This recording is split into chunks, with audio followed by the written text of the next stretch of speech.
Halo Sobat Kaze semuanya, selamat datang kembali di Silver Kaze Otaku Room.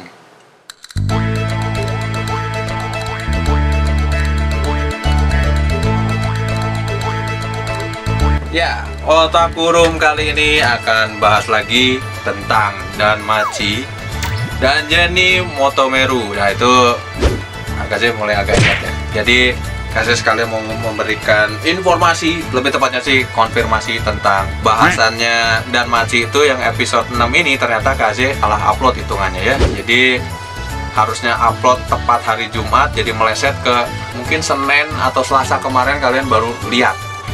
Dan update-annya jadi nggak terlalu update ya, dimana udah nonton episode 7 baru muncul yang episode 6-nya. Ini kan salah banget kan, hitungannya kayak gitu. Yaudah, gini aja, waktu di episode 6 kemarin kita sudah lihat bahwa si Belcranel ini akhirnya dipertemukan dengan anggota dari Ikelos Familia, mana di sini Belcranel mengetahui bahwa Dix ini bisa mengendalikan monster-monster yang memiliki kecerdasan buatan ini. Dan di episode 7 kali ini tuh Kaze mendapatkan beberapa informasi yang sebenarnya sisa dari yang episode 6 kemarin itu sangat sedikit banget ya informasinya. Jadi cuma diperjelas kalau si Dix ini kemampuannya itu bisa hilang jika diserang atau dibunuh atau dilepas sendiri. Dan seperti yang sudah-sudah, pengaruh skill dari Dix ini bisa hilang hanya dari perkataannya tokoh utama. Jadi Belcranel ini memiliki perkataan yang luar biasa sampai akhirnya bisa meyakinkan si Lid yang dalam pengaruhnya Dix. Itu pun membuat si Dix juga bingung ya, kenapa kata-kata dari Belcranel ini bisa sampai mempengaruhi monster itu.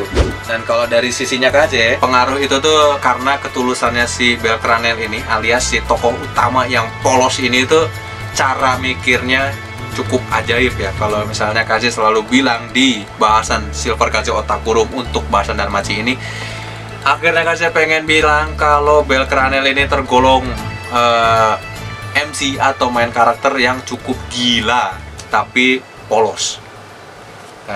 Gimana ya, untungnya gitu ya, atau kebetulannya itu pengisi suaranya Belcranel ini kan sama banget nih sama yang isi suaranya Sword Art Online tuh si Kirito. Nah kalau versi Kirito itu gila tapi dia tokoh utama yang punya pacar banyak. Di sini sama-sama juga punya pacar banyak nih, maksudnya cewek-cewek yang disenangnya banyak.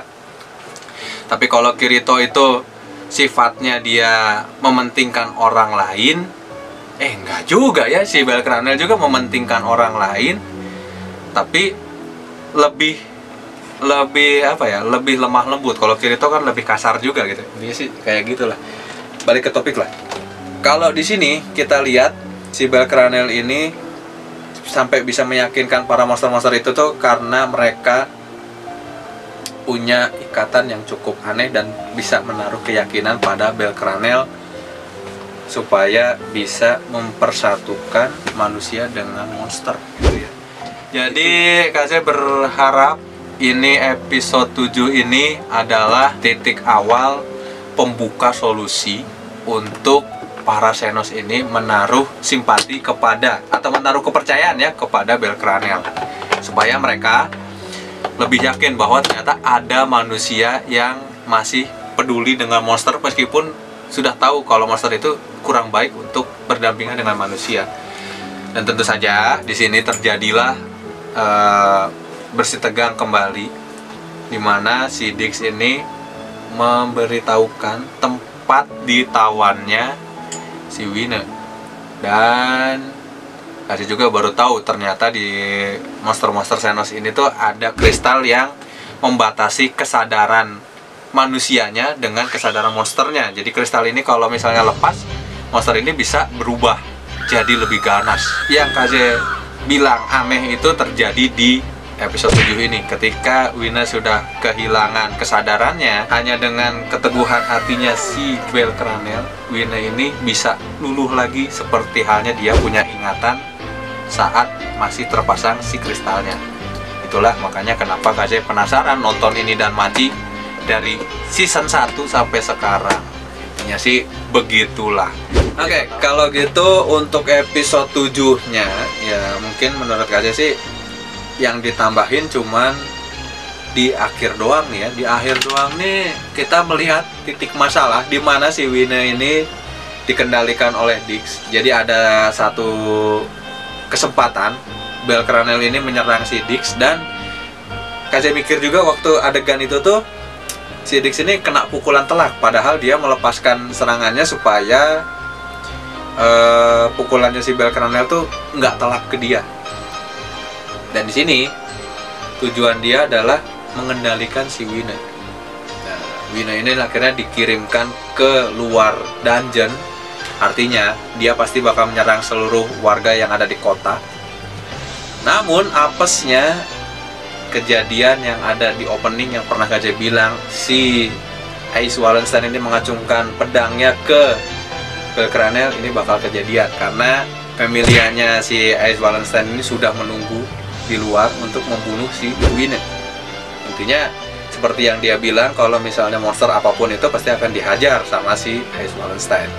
Kurang lebih sih seperti itu. Dan episode 7 ini terselesaikan begitu saja di pertemuan dengan Loki Familia atau familianya punya Ace Wallenstein ya, tempat bernaungnya Ace Wallenstein. Sayang banget nih, kayaknya kita bakal nunggu lagi episode 8 nanti seperti apa. Terus si Belkranel ini kayak gimana, karena ini ada adegan yang sangat heroik banget dimana Bel ini maju menghadang Loki Familia untuk melindungi monster yang jelas-jelas udah pasti bakal ngebunuh dia, apalagi kondisinya udah dalam pengaruh si Dix-nya ini. Dan adegan terakhirnya itu sudah langsung bersambung aja. Kenapa sih anime cuma 24 menit coba dijadiin 1 jam atau jadi movie ya? Itu aja untuk Otakurum dan Machi episode 7 mungkin segini dulu lah ya, karena Kaze juga bingung mau ngelanjutin seperti apa. Jadi jangan nyalahin Kaze, tapi nyalahin animenya kenapa harus bersambung di tengah-tengah kayak gitu.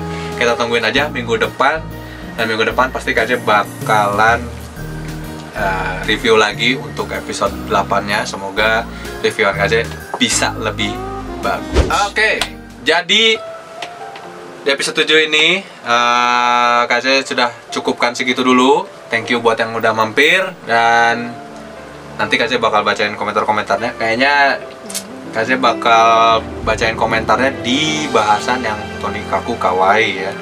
Tonikaku Kawaii ini atau Tonikaku Kawaii episode 7 tuh udah keluar juga. Kaze bacain komentar-komentar yang kalian di sana aja, karena yang buat sekarang Kaze belum sempet untuk bikin ininya ya, bikin template-nya juga. Jadi tungguin aja, Kaze masih bakal bacain komentar-komentar kalian. Buat sekarang segini dulu. Thank you buat yang udah mampir. Tungguin bahasan Silver Kaze Otakurum berikutnya. Akhir kata Kaze mengucapkan Sampurasun Minasan, dan kita akan bertemu lagi di Silver Kaze Otakurum berikutnya. Dadah.